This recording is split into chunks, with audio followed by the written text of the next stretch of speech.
Well, I'm officially defeated today. Oh.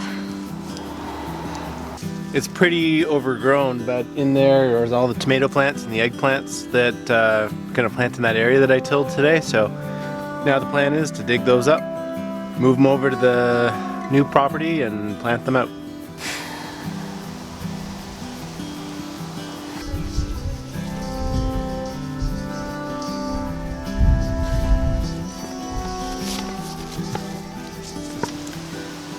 We've been working super hard to prep up a garden. Spent the last couple days tilling, which has been a nightmare, and picking couch grass out, which has been a nightmare. But everything was all ready, and so I went out to go and dig my holes so I can plant in all of my tomato plants, and hit my shovel in and got 4 inches deep before it was just so hard that it might as well be rock.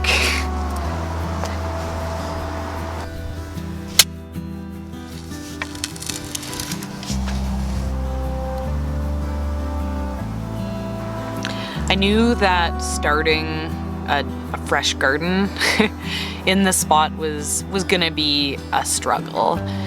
This had been a horse pasture previously, so I knew it was gonna be compacted, and because of, you know, the typical Kelowna soil, I knew that it wasn't gonna be nice soil even to start with, but I had no idea it was gonna be this bad.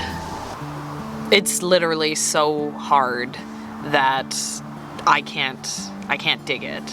I basically need Ian to come out and smash it with pickaxe to be able to get holes big enough that I can plant a pot in.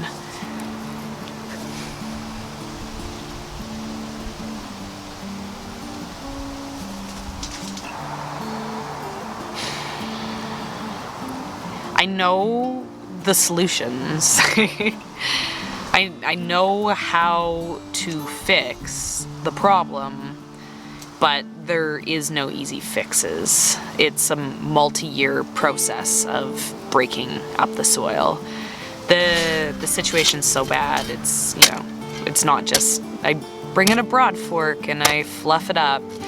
It's gonna need some really serious serious interventions. And if growing on a driveway is bad enough, as we were tilling, another thing that we discovered is that the entire property is covered in stumps of cherry trees. The previous owners had mentioned to us that there used to be 400 cherry trees on the property when they first purchased it. So that means that there is 400 not rotted cherry stumps on our property that we are going to need to remove before we can even start tackling the issue of the fact that we're trying to grow in hard-packed dust. It's always really difficult to start a new garden, and especially with all of this just nasty grass that we're dealing with, I'd really been not looking forward to, once we start watering a garden, how much the grass is going to try to overtake anything that I plant into it. But it's a lot of challenges. Stumps, rock hard compacted, garbage dirt, and grass is, you know, it's hard to sit here and be excited about what gardening this year is gonna be, and it, you know, we're still gonna have a garden, but yeah, definitely need to rethink what that means for us, and especially what that means for trying to do overwintered crops for next spring that might be marketable.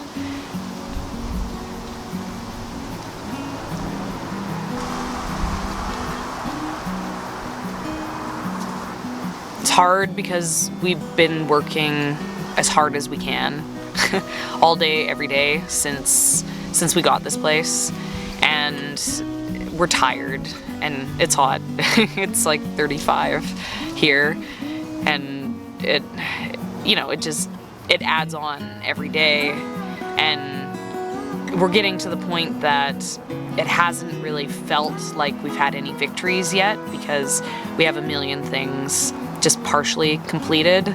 There's nothing that's been fully finished. You know, even, you know, classic moving in, even boxes are still left to be unpacked of stuff that we don't need to get to right away. It's just hard to feel this disappointed with the garden when I'm already feeling so worn out. I was really looking forward to that high of getting the garden in and getting the water turned on, and, you know, being able to see that one first thing completed. But I guess tomorrow.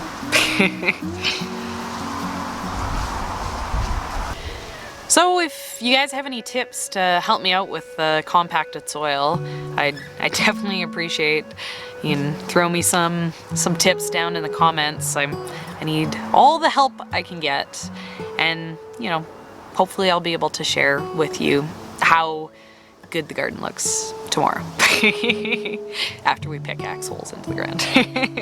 I had to go get a kitten to cheer me up. Need to get some kitten cuddles.